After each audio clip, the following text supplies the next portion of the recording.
Oi, meus queridos, minhas queridas, vamos para mais um dia do nosso devocional. Nós então começamos em Gênesis 1, que a gente falou sobre a criação de tudo. E agora a gente vai para Gênesis 2. Lembrando que o nosso objetivo é concluir a leitura de Gênesis, fazer o nosso estudo bíblico, o nosso devocional. E antes da gente iniciar, se você puder, curta esse vídeo, compartilha, se inscreva no canal para ajudar a palavra de Deus a chegar a mais pessoas. Quanto mais você curte, mais você compartilha, e se você se inscreve no canal, você está sendo também um evangelista da palavra de Deus, porque você está ajudando a este devocional a chegar a mais e mais pessoas. Então vamos lá, a gente parou em Gênesis 1 e vamos para Gênesis 2. Desse modo, completou-se a criação dos céus e da terra, e de tudo o que neles há. No sétimo dia, Deus havia terminado a sua obra de criação. Ele descansou de todo o trabalho. Deus abençoou o sétimo dia e declarou santo, pois foi o dia em que ele descansou de toda a sua obra de criação. Esse é o relato da criação dos céus e da terra. Quando o Senhor criou os céus e a terra, nenhuma planta silvestre, nem grãos haviam brotado na terra, pois o Senhor ainda não tinha mandado chuva para regar a terra e não havia quem a cultivasse. E aqui é importante a gente entender que o plantio, muitas vezes, cabe a nós. Cabe a nós colocar as sementes no solo, cabe a nós cuidar do solo, cultivar o solo. Mas mesmo que as sementes estejam no solo, somente o Senhor pode derramar a chuva necessária para que ela frutifique e cresça. Às vezes a gente tenta fazer tudo pelas nossas mãos e a gente acha que algum projeto nosso está parado, que não funciona, não vai. E diante disso, a gente consegue entender que somente Deus é capaz de colocar a chuva necessária para fazer com que aquela semente frutifique. Mas do solo brotava água e regava a terra. Então o Senhor Deus formou o homem do pó da terra. Soprou o fôlego da vida em suas narinas e o homem tornou-se vivo. O Senhor Deus plantou um jardim no Éden, para os lados do leste, e ali colocou o homem que havia criado. O Senhor Deus fez brotar do solo árvores de todas as espécies, árvores lindas que produziam frutos deliciosos. E aqui é bom a gente parar para a gente poder analisar quanto é importante a gente entender que Deus, ele é um Deus intencional. Todas as coisas foram criadas para o seu propósito. Todas as coisas foram criadas para que aquilo que ele planejou se cumprisse. Então Deus é um Deus intencional. Não há circunstâncias aleatórias que acontecem, não há situações que fogem do controle de Deus. Tudo que nos acontece, tudo que é criado é de forma intencional. No meio do jardim do Éden, colocou a árvore da vida e a árvore do conhecimento do bem e do mal. Da terra do Éden nascia um rio que regava o jardim e depois se dividia em 4 braços. O primeiro braço era chamado Pison. E Pison, pessoal, significa transbordar, espalhar, crescer em abundância. Ele rodeava toda a terra de Havilar, onde existe ouro. O ouro dessa terra é grande pureza. Lá também há resina aromática e pedra ônix. O segundo braço é chamado Gion, e Gion significa irromper com força, fonte que brota com força. Ele rodeava toda a terra de Cush. O terceiro braço chamava Tigre. Tigre significa velocidade, agilidade ou rápido como uma flecha. Ele corria para o leste, lá na terra da Assíria. O quarto braço era chamado Eufrates. Eufrates significa fertilidade, bem fluente. O Senhor Deus colocou o homem no jardim do Éden para cultivar e tomar conta dele. Mas o Senhor Deus lhe ordenou: coma à vontade dos frutos de todas as árvores do jardim, exceto da árvore do conhecimento do bem e do mal. Se você comer deste fruto, com certeza morrerá. E aqui eu quero trazer uma reflexão sobre as coisas na nossa vida que correlacionam com essa passagem. aqui de Gênesis capítulo 2, versículo de número 15. Quantas coisas na nossa vida a gente tem levado, tem caminhado e tem vivido por anos e anos, e a gente sabe que eu posso fazer aquilo, mas que aquilo talvez não me convenha. À medida que a gente vai caminhando com Deus e a gente vai se aprofundando com Deus, o Espírito Santo, ele fala diferente em nós. Ele fala diferente no nosso coração. Um exemplo que eu tenho da minha própria vida é que hoje as roupas que me cabem, as roupas que eu uso, já não são iguais às roupas que eu usava antigamente. Porque o Espírito Santo veio falando no meu coração e veio transformando a minha maneira de agir. Então, algumas pessoas falam, que não precisa mudar para poder receber Jesus, aceitar Jesus, receber o Espírito Santo. Mas à medida que você o recebe, nada mais permanece igual. Então, você não muda quem você é, a maneira que você está vivendo para recebê-lo. Mas depois que ele faz parte dentro de você, as coisas já mudam e nada mais se faz como antes. Então, coisas do passado, à medida que você vai caminhando com Deus, ele vai começando a te incomodar, o Espírito Santo te incomoda e você vai começando a ver que aquilo já não cabe mais na vida que você vive hoje. E muitas pessoas que estão aqui ouvindo têm sentido do Espírito Santo isso há algum tempo. E essas pessoas resistem a não mudar, a não transformar, a não deixar a vida velha para trás, as questões antigas para trás. Então, se você hoje tem sentido que o Espírito Santo tem falado no seu coração, seja a respeito de músicas que você ouve, a respeito de amizades que você andava e que hoje já não faz sentido mais, a respeito de roupas que você utilizava, a respeito de palavras que saíam da sua boca e que hoje você, próxima a Jesus, essas palavras já não fazem sentido mais, mas você permanece sem mudar, você permanece na intrepidez de não querer iniciar uma nova vida, deixar a velha vida para trás. Deus vem falar com você. Ele quer te dar uma vida diferente, ele quer te dar uma vida melhor. Mas para isso você precisa deixar aquilo que não te cabe mais. Aquilo que Deus não fez para você. Deus não fez para Adão e Eva o fruto que estava no meio do jardim. Ele fez todos os outros frutos. Então eu posso ter acesso a tudo aquilo que as outras pessoas têm. Mas nem tudo me convém. Nem tudo que eu posso ter acesso eu devo acessar.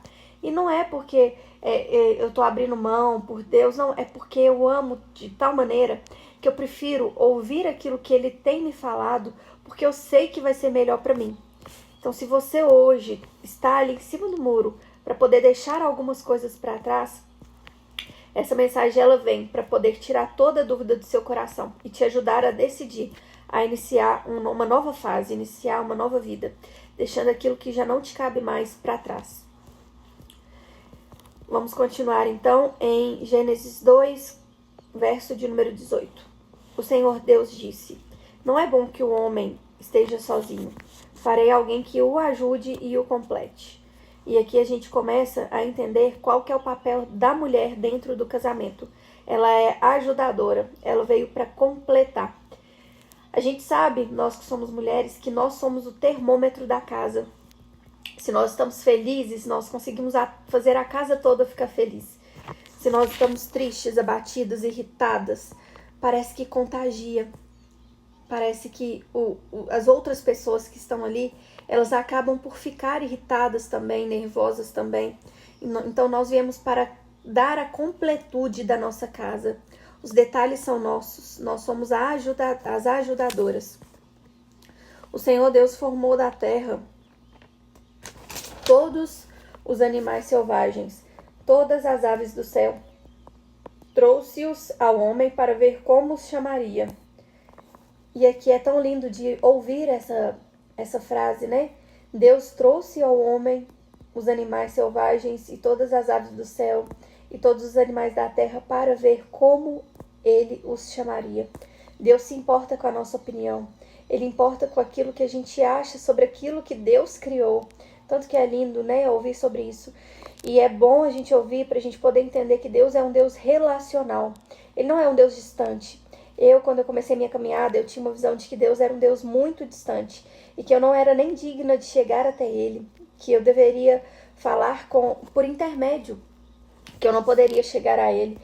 E hoje eu vejo tanto que Deus é um Deus íntimo, um Deus próximo, um Deus que gosta de ter relacionamento com a gente, que gosta de conversar, que recebe as nossas orações. E aqui, no mínimo detalhe, Ele vai até o homem para poder ouvir a opinião do homem e ver como o homem chamaria os animais que Deus mesmo os criou. E o homem escolheu um nome para cada um deles. Deu nome a todos os animais domésticos e a todas as aves do céu e todos os animais selvagens. O homem, porém, continuava sem alguém que o ajudasse e completasse. O papel da mulher é ser ajudadora, é complementar, auxiliadora. Então o Senhor Deus o fez cair em um sono profundo. Enquanto o homem dormiu, ele tirou dele uma das costelas e fechou o espaço que ela ocupava. Dessa costela, o Senhor Deus fez uma mulher e trouxe ao homem. Finalmente, exclamou o homem. E aqui o estado de sono profundo na Bíblia, ele antecede algo novo. O sono de Adão prefigura a morte do segundo Adão, que é Cristo, e o nascimento também da sua igreja. Então aqui quando fala o Antigo Testamento, ele sempre vai apontar para a vinda de Jesus, e ele sempre vai apontar para Jesus. É tanto que muitas escrituras que as pessoas da época não conseguiam entender, com a vinda de Cristo, eles conseguiram compreender tudo aquilo que se dizia sobre a pré-vinda dele, sobre a prefiguração de Cristo. Então aqui quando fala que Adão caiu no sono profundo e logo então depois nasceu a mulher, a gente pode com certeza prefigurar a morte de Cristo, que seria correspondente ao sono profundo de Adão, e o nascimento da sua igreja após isso, que é o nascimento de Eva, né, da mulher. Por isso, o homem deixa seu pai e sua mãe e se une à sua mulher, e os dois se tornam um só. O homem e a mulher estavam nus, mas não sentia vergonha. E aqui o quanto que é lindo a gente ouvir sobre isso, né? Fala muito sobre ser carne da mesma carne. O casamento é uma unidade, uma aliança. Não dá para separar sem quebrar ele, sem danificar ele, sem ferir, sem tirar valor de um osso quando ele é separado. Eu tive uma fratura da minha perna em 2013 e de lá para cá eu entendi que um osso, quando ele se quebra, quando ele se rompe, e por que eu estou falando do osso, né? Porque aqui diz que a mulher é o osso dos ossos de Adão, é carne da carne de Adão. E aí, diante disso, para a gente poder separar a carne da carne, a gente não consegue fazer isso sem cortar, sem ferir, sem machucar. Quando fala osso dos meus ossos, não dá para quebrar algo sem danificar, não dá para quebrar um osso sem danificar. Ele não vai criar uma fratura linear. Então vai ficar ali pequenos fragmentos que você dificilmente vai conseguir, que seja o melhor cirurgião ortopedista do mundo, vai conseguir voltar o osso perfeitamente da mesma maneira que ele era anteriormente de quebrar, antes de fraturar. Então não dá para separar apenas aquilo que é apenas um, sem perder o seu propósito da criação. E o quanto é lindo a gente ouvir sobre isso.